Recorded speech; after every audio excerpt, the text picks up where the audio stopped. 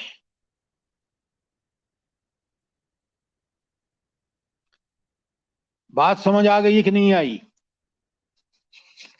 جی سر، جزاک اللہ سر، جزاک اللہ. اچھا، اب آپ پیج 6 پہ آ جائیں. تو یہودیوں کی انتہا دیکھیں پاگل پنے کی.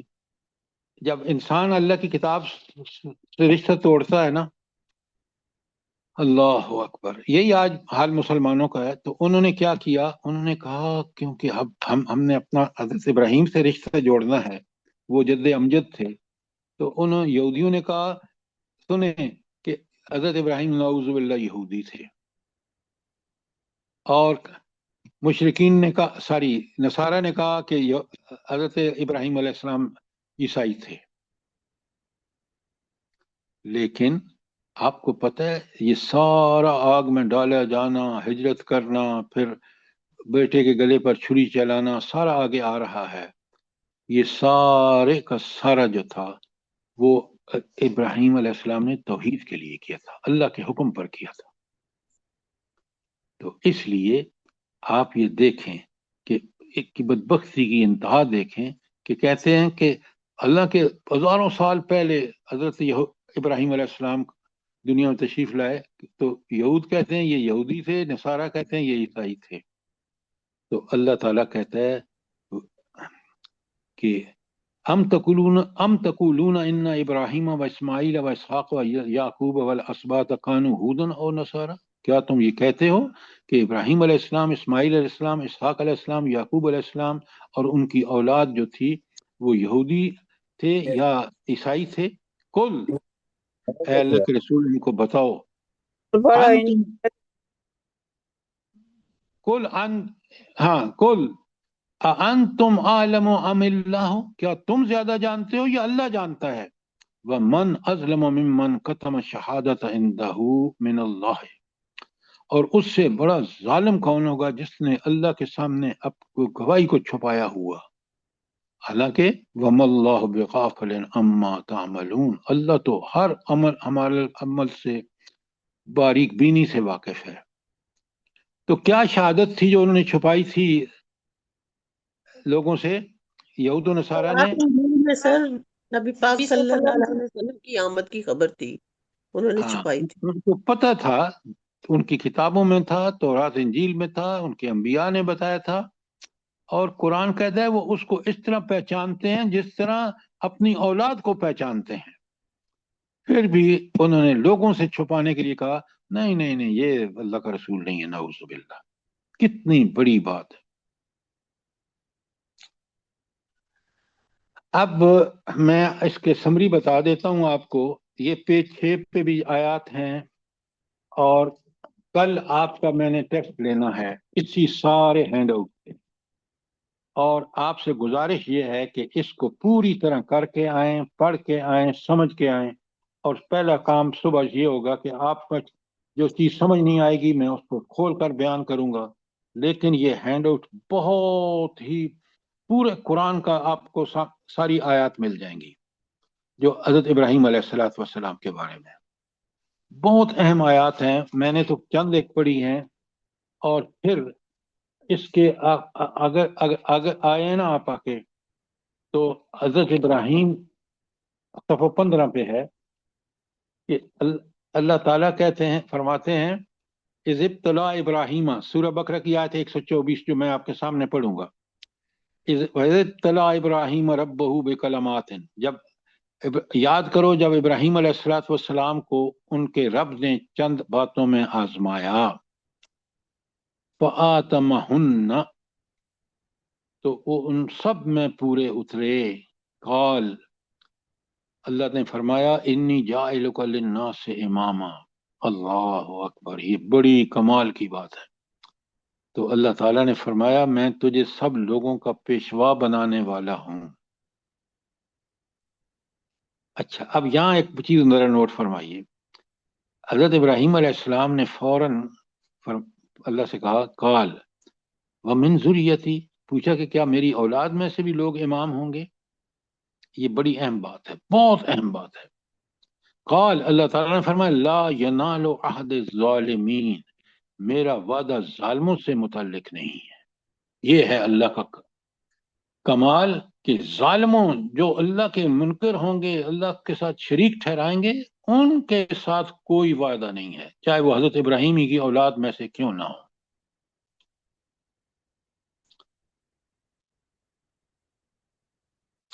بہت ہی پیاری آیات ہیں، میں آپ سے گزارش کروں گا کہ آپ ان کو پڑھیں، سمجھیں، اور آپ اندازہ کر لیں کہ کتنا الیبوریٹ ہے یہ ہینڈ آؤٹ۔ اور اسی کے پیج آپ آئیں نا 18 پر، تو وہاں حضرت ابراہیم کی قربانیوں کا ذکر ہے کہ کس طرح انہوں نے توحید پر قائم رہ کر قربانیاں دی، کس طرح حضرت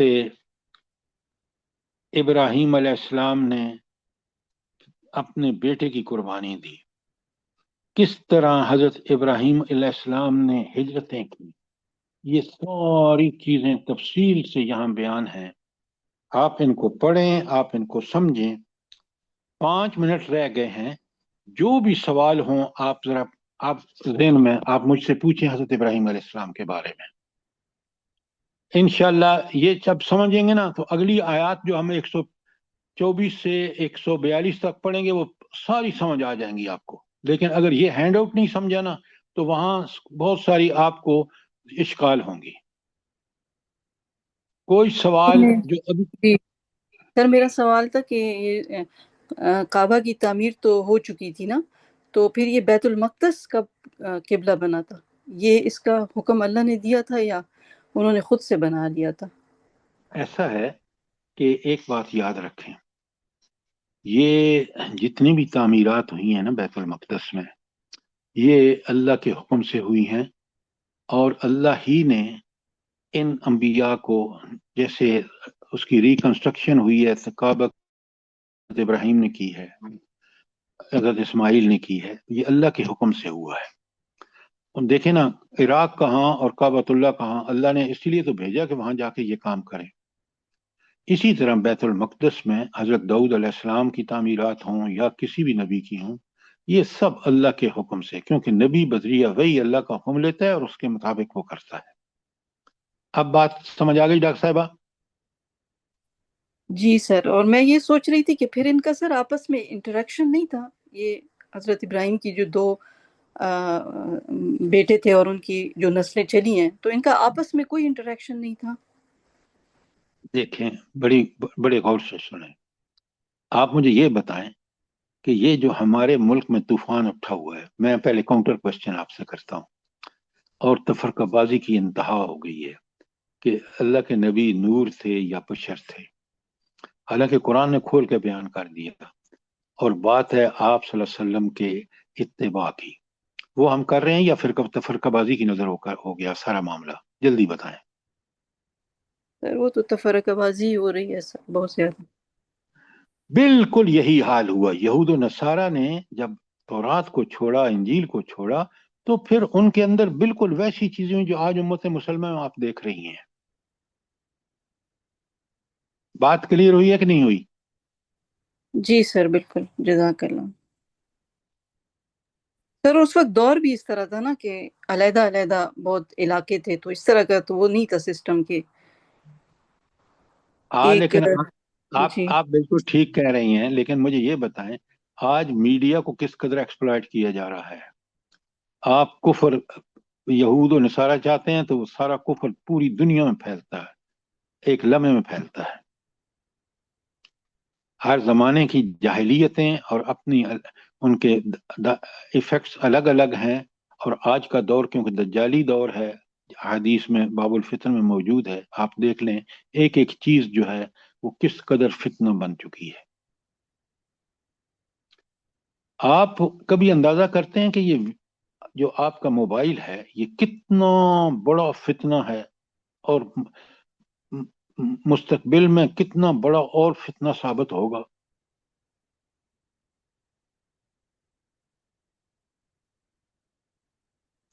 اچھا یہ بتائیں کہ آپ کو آج حضرت ابراہیم علیہ الصلوۃ والسلام کے سیرت کو پڑھنے سمجھنے کا جو قرآن سے ہم نے یہ کوشش کی ہے، اس کا کتنا فائدہ ہوا ہے؟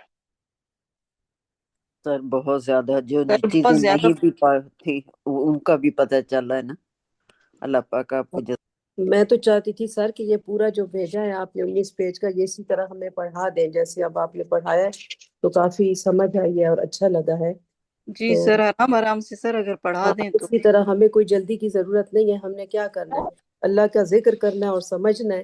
تو یہ پورا آپ ہمیں سمجھائیں تو آپ کی بہت مہربانی.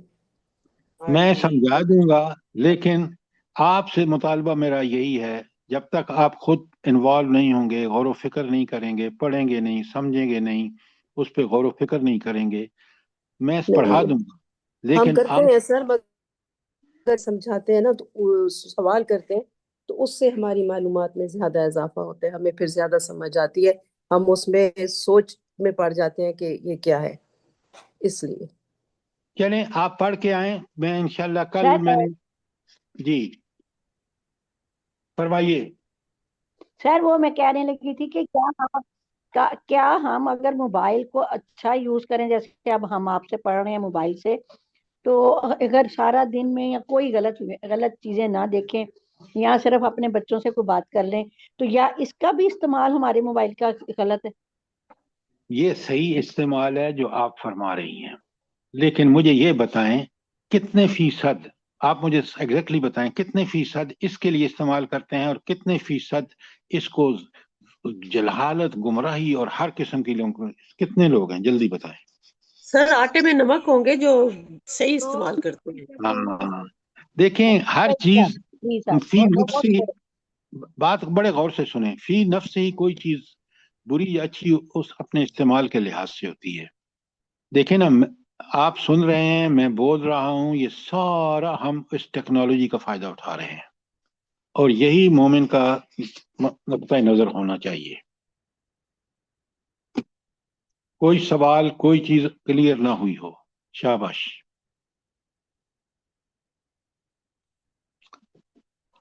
ربنا تقبل منا انك انت السميع العليم وتب علينا انك انت التواب الرحيم. جزاک اللہ. آمین ثم آمین. سر سر میں نے اللہ پاک آپ کو بہت سر میں نے جزائے اپنا خیر دے. نمبر چیٹ پہ بھیجا ہے، آپ مجھے وہ ہینڈ بل بھیج دیجئے پلیز.